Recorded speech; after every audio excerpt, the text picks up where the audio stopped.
Bismillahirrahmanirrahim. Assalamualaikum warahmatullahi wabarakatuh. Alhamdulillahirabbil alamin wassalatu wassalamu ala asyrafil anbiya'i wal mursalin walhamdulillahirabbil alamin. Rabbi zidna ilma warzuqna fahma. Alhamdulillah, bersyukur kita kepada Allah SWT kerana diberikan keizinan pada kita pada hari ini untuk berkumpul dan mendengar sedikit perkongsian ilmu ataupun tazkirah untuk sama-sama kita amalkan. Setelah sampai 1 bulan kita berpuasa pada bulan Ramadan, banyak amal ibadah yang kita lakukan di bulan-bulan Ramadan. Antaranya adalah puasa yang telah diwajibkan kepada kita, iaitu puasa selama sebulan. Cuba kita renung, Ramadan akan meninggalkan kita beberapa hari sahaja lagi. Mampukah kita nak mengamalkan amalan yang kita lakukan pada bulan Ramadan dan bulan-bulan seterusnya? Pada kesempatan ini, saya ingin menyampaikan amalan sesudah bulan puasa. Apakah amalan yang kita perlu lakukan setelah bulan puasa hampir meninggalkan kita? Habis bulan puasa, apakah amalan yang seterusnya yang patut kita amalkan? Assalamualaikum warahmatullahi wabarakatuh. Selepas kita berpuasa dalam bulan Ramadan, kita disunatkan berpuasa 6 di bulan Syawal.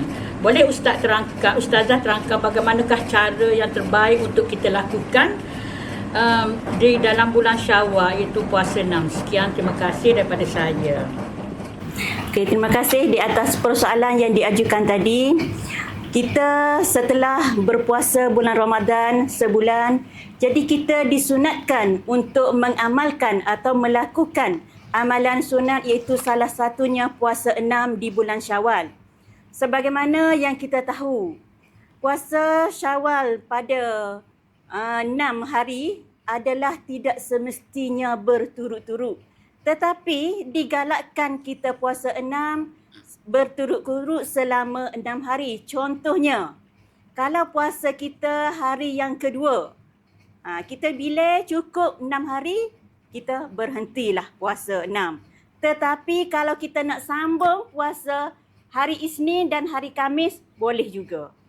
Kalau kita, tu yang pertama. Jawapan yang kedua, kalau kita nak puasa 6, masih di dalam bulan Syawal, kita nak puasa hari ni, kita puasa. Esok kita berhenti, tak puasa lusa kita puasa pula. Jadi dibolehkan juga. Tetapi lebih afdalnya, lebih baik kita puasa 6 daripada hari 1, hari yang kedua, 3, 4, 5, 6, 7. Habis. Itu puasa 6. Okey.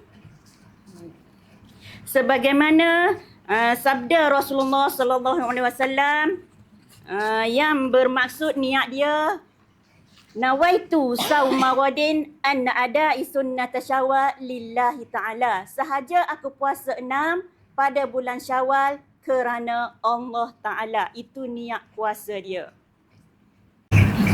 Sebagaimana yang kita tahu, amalan-amalan kita pada bulan Ramadan seharusnya kita beristiqamah untuk kita melakukan pada bulan-bulan yang lain. Contohnya pada bulan Syawal, Zulkaidah, Zulhijjah dan bulan-bulan seterusnya.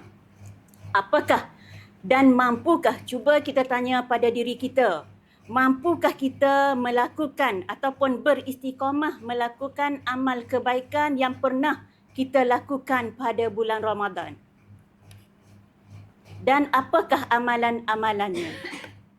Saya rasa amalan-amalan yang boleh kita teruskan di bulan lain selepas berlalunya bulan Ramadan, antaranya membaca Quran, solat sunat, bersedekah, dan banyak lagi amalan-amalan yang boleh kita teruskan selepas Ramadan.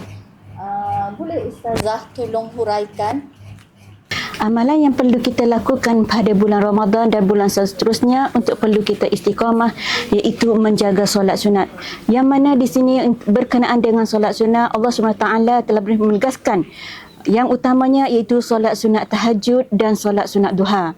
Dengan adanya solat sunat tahajud, kita bangun mengerjakannya 1/3 malam untuk kita mengadu diri kita pada Allah SWT, sama ada dalam mengadu kita dalam kesenangan dan kesusahan ataupun sebagainya. Itu adalah antara kita mengadu pada Allah SWT di kita dengan pencipta kita sahaja. Dan kedua adalah solat duha. Sebab apa kita diperlukan mengerjakan solat sunat duha, iaitu kita mohon daripada Allah SWT supaya kita dimurahkan rezeki, dipanjangkan umur dan dihidupkan dalam keadaan-keadaan dalam kerahmatan Allah SWT. Dan seterusnya iaitu membaca Al-Quran. Kita sepatutnya boleh membaca Al-Quran dengan perbanyakkan amalan-amalan Al-Quran sebagaimana firman Allah SWT dalam surah Muzammil ayat yang bermaksud, perbanyakkanlah bacaan Al-Quran sebagaimana yang telah aku perdengarkan kepadamu.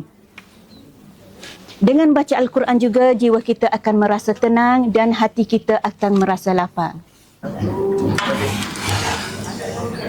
Amalan yang perlu kita lakukan atau perlu kita istiqamah amalan-amalan sunat iaitu menuntut ilmu.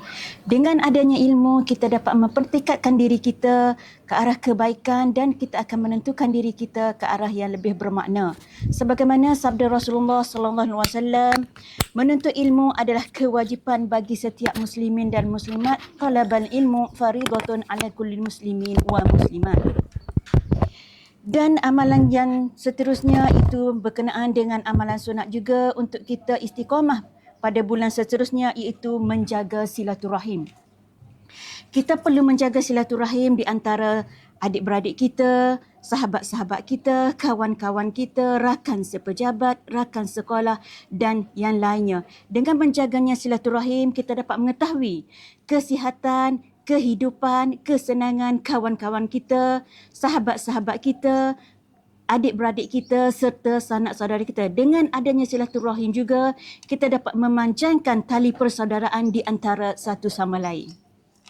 Akhir sekali, amalan yang perlu kita lakukan pada amal bulan Ramadan dan perlu istiqamah pada bulan-bulan seterusnya iaitu berzikir dan berdoa supaya kita rasa jiwa kita tenang pada Allah SWT. Melalui berzikir dan berdoa juga kita boleh merayu dan memohon pada Allah SWT sebagaimana firman Allah dalam surah Al-Baqarah, fazkuruni azkurkum washkuruli wala tafakkarun.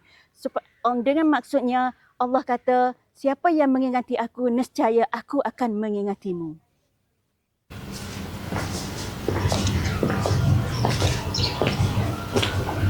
Setelah bulan Ramadan berlalu, marilah kita sama-sama istiqamah dalam melakukan amal kebaikan. Dengan demikian itu, semoga kita semua berada dalam lindungan dan rahmat Allah SWT. Semoga kita semua termasuk dalam golongan orang sentiasa berusaha untuk melakukan amal kebaikan pada bulan Ramadan dan bulan-bulan yang lainnya. Ramadan, mood on.